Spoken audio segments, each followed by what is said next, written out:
bienvenue dans Parole de Femmes. Alors aujourd'hui, nous retrouvons Aurélie jusque la fin de semaine. Bonjour à toi Aurélie. Bonjour Annabelle, bonjour Nadine. Hello Aurélie. On est contente, on est contente de te retrouver. Oui, tu es enfin. La semaine peut enfin commencer, c'est ça?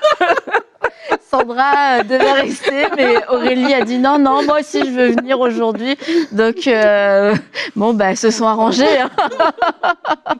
Et non, on a eu une bonne semaine avec Sandra. J'ai eu vent de quelques petites astuces que Sandra a données. C'était vraiment super. Ouais, des belles émissions. Donc, si vous n'avez pas suivi le début de la semaine, on vous encourage à pouvoir aller regarder les émissions du début de semaine avec Sandra Kwame. On a parlé de la vision, travail et discipline et aussi de défis parce que c'est des choses qui appartiennent au chemin des projets. Et puis aujourd'hui, on va parler ensemble des projets à la mode parce qu'il y a beaucoup de choses qui se font, beaucoup de choses qui se sont multipliées et parfois pour le mieux parce que c'est génial. Il y a de plus en plus de ressources et quelquefois pour moins bien parce que ça se peut que la qualité ne soit pas toujours là. Donc c'est sûr que dans un endroit particulièrement sur Internet où tout le monde peut s'exprimer, on va trouver absolument de tout. On va trouver le meilleur comme le moins bien. Et puis au milieu de tout ça, on peut soit être un peu perdu ou aussi être influencé et puis se dire moi, quelle est ma place, quel est mon projet? Et finalement, au lieu de demander à Dieu c'est quoi le projet pour ma vie, c'est que je vois les projets des autres et je me dis tiens, ça pourrait être un bon projet. Là, je me reconnais, là, peut-être que j'ai une aptitude, etc. Et du coup, on enlève tout cet aspect où c'est Dieu qui met un projet dans notre cœur et puis on peut facilement se choisir un projet, une vision parce que c'est très à la mode, parce que c'est très tendance et quelquefois ça va marcher, mais quelquefois, malheureusement, on va pas taper dans le mille. Donc oui, les projets à la mode, non seulement c'est à la mode, donc il y en a beaucoup, mais aussi quelquefois c'est à la mode parce que ça répond à un vrai besoin. Donc on peut se dire, c'est bien, tu vois, je vais faire quelque chose de bien. Mais maintenant, aujourd'hui, on veut se poser la question, c'est quoi la limite et comment faire la différence entre à la mode et pour moi? En fait, il faut comprendre par rapport à ce que tu dis qu'il y a aussi des hauts et des bas dans les effets de mode. Les effets de mode peuvent être tellement passagers et très fugaces. Dans un jour, la mode est arrivée et puis une semaine plus tard, oups, on est passé à autre chose. C'est pour ça qu'il faut prendre ce recul justement pour être sûr qu'on est conduit par l'Esprit de Dieu dans ce qu'on veut faire. On ne peut pas juste s'attacher à un projet parce que c'est à la mode. À la mode n'est pas une raison pour entrer dans quelque chose. Donc ça, c'est important de le comprendre et aussi de se dire, est-ce que je suis vraiment conduit par l'Esprit? On n'est pas en train de dire, si c'est à la mode, il ne faut jamais le faire. On ne sait pas, mais est-ce que tu es conduit par le Saint-Esprit pour le faire? Et là, tu vas réaliser que oui, il y a des choses que c'est super. Peut-être tu vas pouvoir faire pour pouvoir répondre peut-être aux problématiques de ton temps à la lumière de ce que le Saint-Esprit t'aura mis à cœur. Mais il y a aussi des choses que peut-être c'est juste pas pour toi et qu'il faut savoir s'abstenir. Donc moi, je pense que c'est important dans un premier temps au lieu de chercher à courir vers la mode ou les effets de mode, de juste s'arrêter d'abord. La Bible dit qu'il y a dans le cœur de l'homme beaucoup de projets, mais c'est la volonté de Dieu qui s'accomplit en fait. C'est que oui, ça peut être dans ton cœur de désirer aller vers cette tendance-là, mais s'arrêter pour se dire, mais est-ce que c'est vraiment la volonté de Dieu? Si c'est la volonté de Dieu, ok, j'y vais, je fonce. Si c'est pas la volonté de Dieu, je prends du recul parce que c'est pas pour moi. Toutes les modes ne sont pas obligées d'être pour nous. On n'est pas obligé de se mouler dans le moule de la tendance actuelle. Et c'est important de le comprendre, de le réaliser et d'être OK avec le fait que oui, tout le monde peut y aller, mais moi, j'y vais pas. Et c'est tant mieux et c'est très bien parce que c'est pas ce que le Seigneur m'a mis à cœur de faire. Et c'est ce verset-là justement que j'avais à cœur quand tu parlais. Il y a dans le cœur de l'homme beaucoup de projets, mais ce sont les desseins de l'Éternel qui s'accomplissent. Et l'idée de dire, en fait, c'est normal de vouloir faire des choses, c'est normal, voilà, de se dire, tiens, oui, je veux m'accomplir, je veux aussi faire des choses pour le Seigneur, je peux avoir des choses comme ça de mes yeux, et voilà, dans ma chair, dans mon cœur, s'élèvent des idées, mais en fait de rechercher le meilleur. Le meilleur, c'est les desseins de Dieu. C'est pas dire que c'est mauvais d'avoir des projets, mais ce sont les projets de Dieu, les desseins de Dieu, c'est ceux-là qui doivent s'accomplir. Et de dire, en fait, je préfère rechercher ce meilleur qui est le meilleur de Dieu. Et au début de la semaine, on a parlé que la vision, lorsqu'elle vient, il y a aussi un temps de préparation, en fait. Et il y a un processus. Et des fois, lorsqu'on veut faire quelque chose juste parce que c'est tendance, c'est que des fois, on va bypasser le processus. On va voir le produit fini de la personne qu'on a vue, par exemple, en ligne. Mais cette personne-là, ça fait 5 ans qu'elle a son projet. C'est peut-être elle a grandi là-dedans. C'est quelque chose qu'elle a été appelée à faire. Et nous, parce qu'on n'a pas été appelés à faire ça, mais parce qu'on a vu le produit fini, on veut tout de suite commencer à son point d'arrivée à elle, à cette personne-là. Et des fois, on va rentrer dans des défis qui ne nous étaient pas destinés tout simplement parce qu'on n'est pas dans le couloir ou on n'est pas dans le timing qui est le nôtre. Donc, c'est important aussi d'être honnête avec soi-même, de se dire, est-ce que je veux faire ça parce que vraiment je suis appelée à le faire ou bien parce que je regarde autour de moi et tout le monde fait ça et je ne veux pas manquer le bateau. Et donc, du coup, moi aussi, je veux faire ça. Donc, soyons honnêtes avec nous-mêmes. Posons-nous la question. Et c'est aussi une question de faire confiance à Dieu. Oui, c'est vrai que des fois, il y a une saison dans laquelle il y a des choses. Et peut-être, oui, Dieu va te demander toi aussi de te lever parce qu'il veut que tu apportes sa touche. Parce que peut-être qu'en ce moment, les gens qui le font n'ont peut-être pas sa pensée. Il veut que tu apportes sa pensée. Peut-être qu'il veut que tu apportes ça dans ton milieu à toi parce qu'en ce moment, dans ton milieu à toi, ça n'existe pas. Oui, il y a cet aspect-là. Mais il y a l'autre aspect aussi de dire, Seigneur, ce que je veux, c'est tes desseins à toi parce que je sais qu'ils sont supérieurs à mes desseins. Donc, alors que je vois certains projets, alors que ça monte dans mon cœur, je ne veux pas juste aller conduit par moi-même. Comme on a dit en début de semaine, la vision, elle vient toujours de Dieu. Donc, je ne veux pas t'imposer ma vision, mais je veux prendre ta vision. Et des fois, c'est d'être patient et de ne pas penser qu'on rate le bateau parce qu'on n'a pas commencé, voilà, ce que tout le monde fait au moment où tout le monde le fait.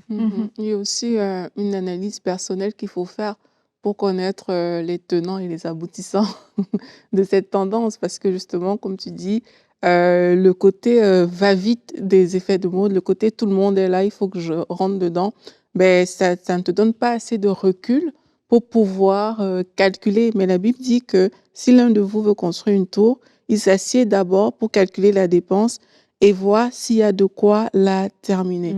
Et s'asseoir pour calculer la dépense, c'est comme on a dit, c'est s'asseoir pour voir, ben, est-ce que ça fait partie de la vision de Dieu? Est-ce que Dieu veut vraiment que je fasse ça? Est-ce que ça cadre avec les plans de Dieu pour ma vie, tout simplement? Quand on voit l'histoire de Aaron, le peuple vient, il lui dit, on veut un veau d'or, on veut un veau d'or.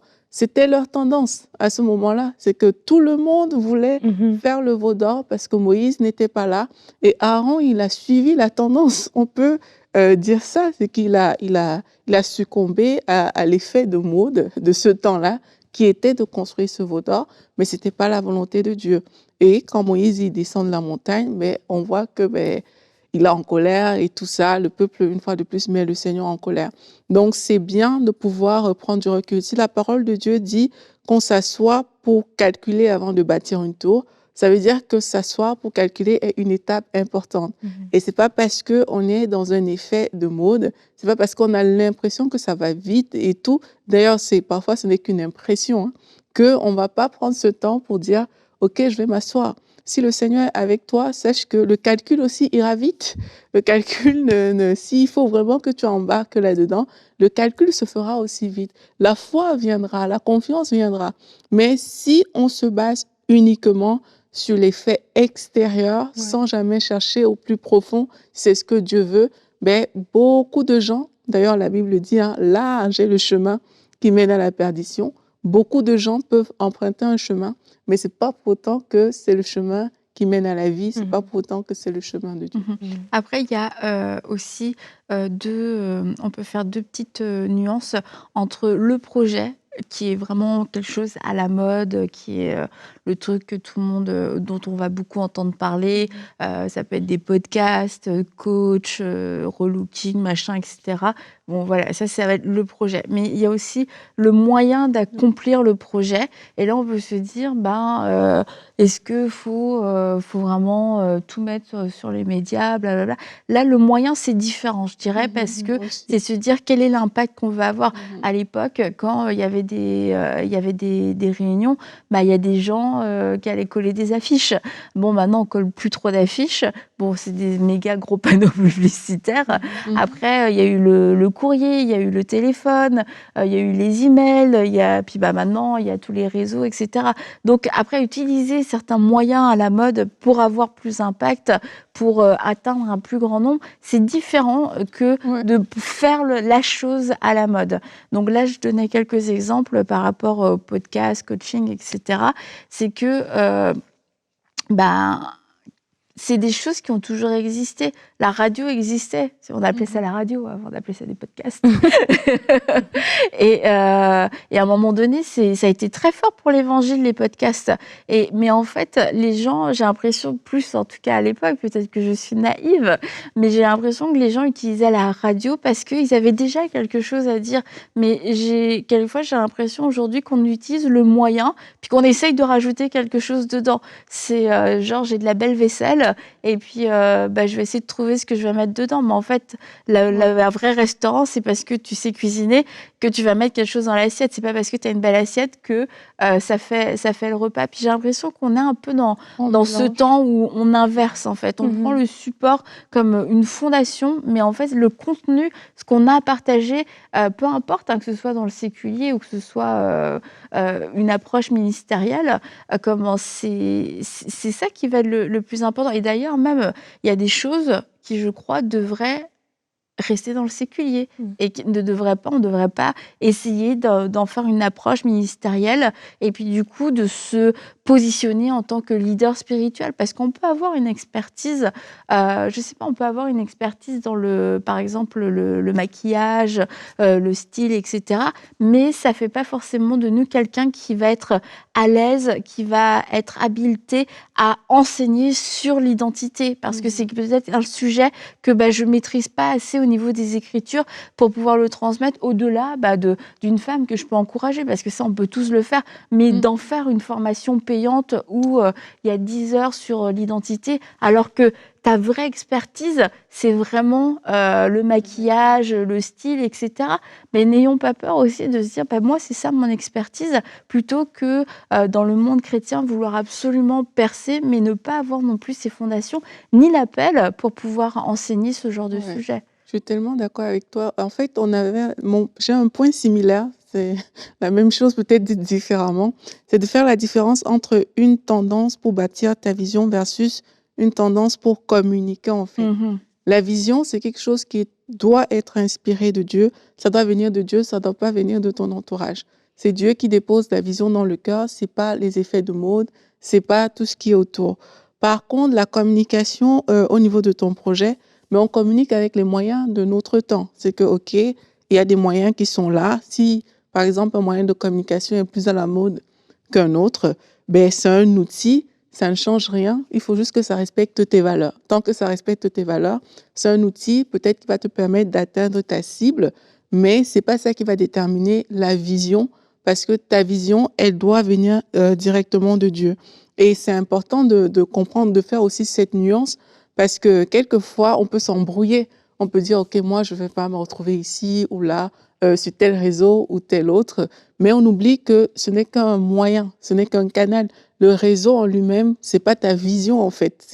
La vision, c'est quelque chose que Dieu a déposé dans ton cœur pour pouvoir exercer, pour pouvoir le faire. Et cette vision-là, tu vas marcher avec elle. Maintenant, oui, comme on a dit, elle est indépendante de la mode, des effets de mode. Mais ton canal que tu vas utiliser pour communiquer, si tous les jeunes qui sont ta cible se retrouvent, je ne sais pas, sur ce canal, oui, tu peux aller mettre ton message sur ce canal-là en sachant que le message t'a été communiqué par Dieu pour ces personnes. Donc ça, c'est aussi des nuances parfois qu'il faut faire, parce que quand on parle d'effets de mode, on mélange beaucoup de choses à l'intérieur. On va mélanger les moyens, les canaux, la vision, un peu comme tu dis, Annabelle. On va mettre plusieurs choses dans le même sac, mais c'est important de faire cette différence-là. C'est important de savoir qu'une vision, elle vient de Dieu. On n'est pas obligé de tout embrasser non plus. On n'est pas obligé, comme tu disais, de s'auto-improviser dans des domaines qu'on ne maîtrise pas. Mais on peut, c'est aussi ça, l'humilité, reconnaître que il y a des personnes qui sont qualifiées pour ça. Moi, je suis peut-être qualifiée à faire autre chose. Et c'est pas parce que tout le monde va dans ce sens ou se donne un titre que je vais aussi le faire. Je vais respecter l'appel que le Seigneur a pour moi et je vais marcher avec ça. Et je crois que même ça nous garde aussi, hein, quelque part. Ça te protège de tes propres erreurs. Ça te protège de beaucoup. J'avais une amie qui m'avait dit un jour, ça m'avait fait rire, qu'elle est partie chez une coach. Et puis, à la fin, c'est elle qui disait au coach, ah, j'espère. Aïe, aïe, aïe. Et c'est elle qui encourageait le coach à la fin de la séance. Et puis, mais nous, on en rigolait, tu vois, mais c'est juste que, il y a aussi, comme tu disais, Nadine, un temps de préparation. Ça ne veut pas dire que tu ne seras jamais coach dans ta vie, mais si ça se trouve, c'est pas juste le bon moment. C'est pas parce que tout le monde l'est aujourd'hui que tu es appelé à l'être, en fait. Donc, c'est aussi ces petits détails-là. On peut avoir un battement de cœur, mais prenons le temps. Ça va prendre le temps que ça va prendre. Peut-être, aujourd'hui, c'est à la mode, mais prenons ce temps-là pour se préparer, pour être sûr que c'est le Seigneur qui nous a communiqué cette vision avant de le faire. Il y a tu sais, je crois qu'aujourd'hui, des fois, on dit facilement faire confiance à Dieu, mais dans le pratique, des fois, je crois qu'on manque à ce niveau-là parce qu'on dit oui, je fais confiance, Seigneur, je m'attends à toi, mais dans le naturel, nous-mêmes, on veut faire avancer les choses, on veut y aller vite. Et c'est comme ça que tu dis, avant de commencer à cuisiner, j'ai d'abord la vaisselle, j'ouvre le restaurant, mais je sais même pas cuisiner, en fait. On fait les choses à l'envers. Mais faire confiance à Dieu, c'est aussi faire confiance que nos destinées sont dans sa main. C'est faire confiance qu'il a un plan pour notre vie. C'est faire confiance qu'il nous conduit. Que, voilà, on recommande notre sort à l'Éternel et il va lui-même ouvrir les sentiers devant nous. Il va garantir nos projets, il va garantir notre avenir. Et il y a vraiment besoin de ça. Il y a besoin de recommander notre sort à l'Éternel. Et si on se sent emporté, voilà, parce que j'ai vu une vidéo, parce que j'ai vu quelqu'un faire, et j'ai vu qu'il a des vues, et j'ai vu qu'il a un auditoire, et moi aussi, je ne veux pas manquer le train, donc moi aussi, je m'embarque, et peut-être qu'à l'intérieur de moi, je sens que je ne suis pas encore prête. Oui, j'ai peut-être maîtrisé un certain domaine, oui, j'ai peut-être conseillé Aurélie en one-on-one, mais je n'ai pas conseillé 15 000 personnes qui ont des backgrounds différents, qui ont des problèmes, des vrais problèmes. Et j'ai jamais été confrontée à ces choses-là. Et du coup, là, je me présente comme un expert et je maîtrise pas, en fait, ce qui se passe derrière. Et c'est important de faire confiance à Dieu. Seigneur, je recommande mon sort entre tes mains et je vais y aller étape par étape parce que je veux que ce que je fais dure, tu vois. Et un arbre qui est solide, c'est un arbre qui a des racines qui est profonde. Mais des racines profondes, ça prend du temps à se créer. Mais une fois que cet arbre, il est là, hein, le vent va passer, l'arbre, il va rester. Moi, je me rappelle, à notre ancienne maison, on avait un pommier. Il était tout maigre, le pommier. Mais il y a eu une tempête un jour, on était partis en vacances, on est revenu, le pommier, il avait été déraciné, il était tombé. Ça ferait pleurer une histoire comme ça. Mais je me suis dit, mais tu vois, pourtant il avait des pommes, j'avais même plus une pomme. Il a eu le temps de donner des pommes, mais à l'intérieur, c'était pas solide. Et en fait, c'est ça, de se dire, il faut qu'on fasse quelque chose qui dure. Et des fois, peut-être que vous pourrez avoir l'impression que vous êtes en train de manquer le bateau, mais si dans votre cœur, vous sentez que c'est pas le moment, et Dieu on parle pas de la peur, on parle vraiment de la conviction que non, je suis pas prête. Je suis pas prête à ça, Seigneur, j'ai besoin que tu me travailles encore. Je veux pas dire des choses que moi-même je n'ai même pas expérimentées, que moi-même je ne maîtrise même pas encore, que j'ai même pas encore découvert dans ta parole. Peut-être que je dis des choses que j'ai entendues en fait. Je les ai répétées sans les avoir vues, sans les avoir priées, sans les avoir vérifiées dans les Écritures. Seigneur, je veux te faire confiance. Mais quand ça va décoller, quand Dieu va mettre son sceau, et quand Dieu va dire, OK, c'est le moment maintenant, vous allez voir que ça va durer dans le temps. Et ça, c'est vraiment important. Des fois, je crois que ça revient juste à la confiance qu'on a en Dieu. Des fois, on dit, oui, c'est parce que je veux le servir, c'est parce que je veux. Mais en fait, c'est parce qu'on ne veut pas manquer le bateau, on ne veut pas manquer le train. Et soyons honnêtes avec nous-mêmes et faisons confiance à Dieu. Et la Bible dit, le psalmiste le dit, mes destinées sont dans tes mains, votre destinée est dans les mains du Seigneur. Recommandez votre sort à l'Éternel. mettez en lui votre confiance, il va agir dans votre vie, en fait. Ouais. Et aussi, quelquefois, on veut pas faire certaines choses parce que c'est trop à la mode. Et on se dit, ah bah non, tout le monde le fait, franchement. Oh non, moi, j'ai pas envie de le faire. Et c'est drôle d'avoir c'est tout le temps les deux cas de figure. Celui qui veut faire absolument le truc à la mode, mais qui est pas du tout dans le plan de Dieu. Et puis l'autre à qui Dieu le demande vraiment, mais qui dit, ah non, non, tout le monde le fait, moi, j'ai pas envie de faire ça. Ça va faire genre, je fais comme tout le monde, et blablabla. Ouais. Et encore une fois, c'est pas, du coup, c'est là où on doit se dire, bah, c'est pas une question de mode pour le faire ou pour ne pas le faire. Et mais c'est toujours très drôle. Moi, j'ai entendu des gens, ouais, non, franchement, j'ai l'impression que Dieu m'appelle à faire ça. Tout le monde fait ça, c'est nul, j'ai pas envie de le faire. Mais bah, ça peut être, Dieu vous a parlé, et oui, bah, peut-être qu'il y a déjà beaucoup de choses qui se font comme ça, mais bah, si c'est ça que Dieu vous a demandé de faire, bah, pour vous, ce que vous devez surpasser, c'est l'effet de mode. Ouais, ça c'est trop vrai ce que tu dis, Annabelle. Et moi, je crois aussi que c'est important de ne pas avoir un regard juste critique, tu vois, et juste aller avec ce que le Seigneur met dans ton cœur et que ça reste simple aussi. Je le dis aussi parce que tu parlais tout à l'heure de confiance à Dieu. Et je crois aussi que derrière tout ce qu'on fait, hein, quand ça a un impact sur les gens, on a une responsabilité dans ce qu'on fait. Et ça, c'est important de le réaliser. Moi, je le réalise de plus en plus parce que il y a des personnes que tu peux peut-être conseiller et tout. Et puis, les personnes posent des actions et puis tu te dis, waouh, tu vois, la personne m'a écouté et a fait telle chose. Ou alors, la personne ne m'a pas écouté et a fait quelque chose que j'avais pas demandé. Mais tu réalises que derrière les choses qu'on fait, mais il y a quand même un impact dans la vie des gens. Et la vie des gens, c'est pas quelque chose qu'on prend à la légère. Pas que tu vas juste venir dire oui, je suis ton coach de vie et puis je te raconte n'importe quoi.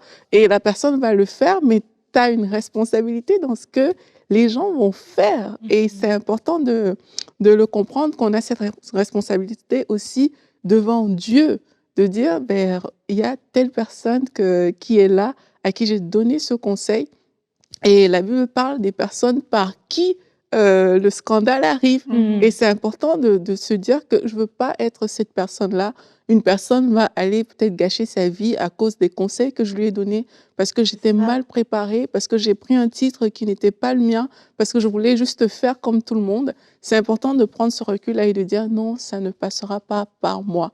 C'est vraiment important. Comme tu disais, Nadine, il y a je crois même hein, que au terme de cette émission, peut-être beaucoup de gens, il va falloir reconsidérer encore la façon dont vous voyez vos activités, ce que vous faites dans le quotidien, et vraiment soumettre ce qu'on veut faire et ce qu'on fait à Dieu, soumettre et dire, Seigneur, je veux vraiment que ce soit toi qui dirige les choses, que ce ne soit pas moi qui soit le maître, et avoir l'humilité si on sent, en tout cas si vous sentez en écoutant cette émission, que peut-être vous êtes engagé trop vite, vous êtes donné un titre peut-être supérieur à ce que vous êtes en mesure de faire aujourd'hui, ben, c'est d'avoir l'humilité de dire que ben non, je vais arrêter ça en fait parce que derrière, il y a vraiment des gens qui sont touchés. Et ça a l'air bête parce que on se dit, OK, mais tu as une logique et tout, mais c'est pas vrai. Il y a des gens qui font des choses, tu vois, sur les réseaux. Ah, mais j'ai lu qu'il fallait faire ça. La personne l'a fait, mais c'était pas du tout ce qu'il fallait faire. Un jour, j'ai écouté une vidéo d'une fille sur les réseaux. Sincèrement, elle racontait n'importe quoi. Donc, je veux dire, c'était un truc simple, hein. C'était des choses de nutrition et tout, mais elle disait son expérience, c'est ce qui a fonctionné pour elle. Mais quand tu prends ça, un nutritionniste, il vient, il parle. D'ailleurs, il y a un nutritionniste qui décrypte souvent les trucs que les filles font. Il parle, mais et il te dit, ne fais jamais ça, tu risques de mourir si tu fais ça. Mais elle, c'était son expérience, c'est ce qui a fonctionné pour elle. Elle n'en est pas morte, tout va bien dans sa vie, mais tu peux pas prendre ça et venir dire que, OK, maintenant, je vais vous dire. Et il y a vraiment des gens qui succombent après des actes comme ça. Donc, c'est pas à prendre à la légère. Il y a des personnes qui vont prendre des décisions sur la base de ton entreprise, sur la base de ton projet, qui vont s'engager dans des choses dans lesquelles elles n'auraient pas dû s'engager parce que tu as dit une parole. Et il faut faire attention à ça. On a vraiment une responsabilité à ce niveau-là. Et comment La Bible nous dit de ne pas être nombreux à vouloir être des docteurs ou des enseignants parce que, comme tu le dis Aurélie, il y a vraiment une responsabilité derrière. Et aujourd'hui, mine de rien, c'est facile, même si on ne se dit pas «Ah oui, je suis en train d'enseigner», mais on est en train de le faire au final. Et plus il y a de personnes qui nous suivent, plus on a d'influence. Et comme tu dis, on va dire «faites ça». Mais en fait, si c'est l'erreur, on est en train de les conduire. Et peut-être que plutôt, si on avait dit à 5 personnes dans notre entourage, aujourd'hui, on est en train de conduire 100, 1000, 2000 personnes dans l'erreur. On aura des comptes à rendre pour ça. Et comme tu le disais aussi, Nadine, il y a des choses, on doit se former. Il y a des choses, c'est pas, on n'est pas rendu là. Moi, il y a des choses dans ma vie, je suis pas là. Et du coup, je veux pas les enseigner parce que je trouve que c'est pas honnête de le faire. Et s'il y a des choses, je vais pouvoir le dire, mais je vais dire, bon, moi, j'en sais rien. En fait, je l'ai jamais vécu. Mais voilà ce que dit la Bible. Mais d'avoir quand même de pouvoir le dire. Parce que ça veut pas dire non plus, il faut pas se disqualifier pour tout. Ah non, moi, j'ai pas fait ci, j'ai pas fait ça. Parce que oui, Dieu va nous utiliser et Dieu fait au-delà de ce que nous, on pense de nous, de nos propres... pas de nos propres expériences, mais quelquefois on peut vraiment se limiter. Donc Dieu peut faire au-delà, mais c'est pas à nous de mettre la limite. Tu parles des gens, là, les nutritionnistes. Bon, moi, vous savez, je l'ai déjà dit, j'aime trop les vidéos de ménage, entretien, etc. Et il y a des filles, franchement, c'est génial. Mais il y a des filles, quelquefois, je regarde les vidéos et je me dis, pourquoi tu t'es filmé? T'as perdu tellement de temps, tu t'es filmé, t'as fait un montage. C'est pas propre. Faut pas faire ça, on perd du temps. Et je me dis, elle aurait pu faire autre chose, en fait. C'est ça, le truc. Mais parce que les chaînes YouTube, c'est à la mode, tu le fais. Mais tu te dis, mince, t'as passé peut-être 10 heures de ta semaine à faire ça, ou t'aurais pu faire quelque chose où ça aurait pu être mieux, ça aurait pu être meilleur. Tu voulais ajouter, Nadine, avant qu'on termine sur ma vidéo de ménage? Peut-être juste pour dire justement c'est vrai que c'est agréable, les gens vont écouter, peut-être elle pense qu'elle a bien fait parce que tu l'as rajouté une vue de plus sur sa vidéo. Et donc elle a des vues, elle se dit que ça marche. Mais en fait, c'est se poser la question parce que peut-être, oui, on a des vues, peut-être il y a des gens aussi, par Dieu dans sa grâce, va permettre que, oui, il y a des gens qui peuvent revenir et te dire, oui, vraiment, ça a été bien, ça les a touchés. Mais en fait, de toujours se remettre en question et de savoir distinguer la différence entre mon expérience personnelle et ce que la parole de Dieu dit, l'enseignement que la parole de Dieu me donne pour donner aux autres. Parce que comme Aurélie l'a dit dans son exemple, il y a peut-être des choses qui marchent dans ma vie personnelle à moi, mais c'est moi. C'était le cas de figure pour moi, mais ce n'est pas une règle générale. Et donc, de vraiment faire la distinction de ça, de ne pas juste embarquer à enseigner basé sur sa propre expérience, mais enseigner basé sur ce que la parole de Dieu dit. Après, c'est par rapport au ménage ou par rapport à d'autres choses, au looking, peu importe. Encore une fois, j'enseigne basé sur des compétences vraiment que j'ai pu avoir au-delà du talent que j'ai, au-delà du flair que je peux avoir personnellement. Alors, quoi que vous puissiez entreprendre, ça doit venir de votre relation avec Dieu, ça doit être le fruit de votre relation avec lui, et pas le fruit d'une influence, le fruit d'une observation, d'une mode. Ah, ça, je vais pouvoir réussir, ça va me rapporter de l'argent, là, je vais avoir des vues, là, ça va toucher plein de gens. Non, c'est qu'est-ce que toi, Seigneur, tu veux que je fasse? Et qu'on puisse faire cet exercice de renouveler constamment notre intelligence en passant du temps dans la parole de Dieu, en s'assurant que ce soit la parole de Dieu, l'Esprit de Dieu qui soit nos plus grandes influences plutôt que tout ce qu'on va voir, tout ce qu'on va lire, tout ce qu'on va écouter pour discerner ce qui est bon, agréable et parfait. Et je crois que Dieu va vous diriger et que pour certains, vous êtes dans la bonne voie et vous vous dites ok, c'est bon parce que moi je sais que j'ai reçu cette parole du Seigneur, c'est une conviction que j'ai dans mon cœur. Et puis pour d'autres, vous vous dites moi c'est vrai que j'ai saisi une opportunité, je me suis dit que c'était bien parce que tout le monde est en train de le faire, mais en fait vous êtes en train de perdre votre temps et vous êtes en train de diluer votre énergie alors que vous étiez dans une période de préparation pour pouvoir, saisir une opportunité divine qui allait venir dans quelques temps. Donc revenez dans cette saison de préparation, revenez dans cette saison où Dieu est en train de vous former, en train de vous apprendre, en train de vous donner de l'expérience, une bonne expérience qui fera que demain vous serez prêt et que demain, vous aurez quelque chose à dire. Et non, on n'ouvre pas un restaurant juste parce qu'on a de la belle vaisselle. on ouvre un restaurant parce qu'on a quelque chose de bon à donner à manger. Et ça devrait être le cas dans les projets que Dieu nous donne aussi, parce que ce sont les projets les plus importants. Donc, demain, je serai encore avec Nadine et Aurélie et on parlera de la réussite des autres. Donc, à demain dans Parole de Femme.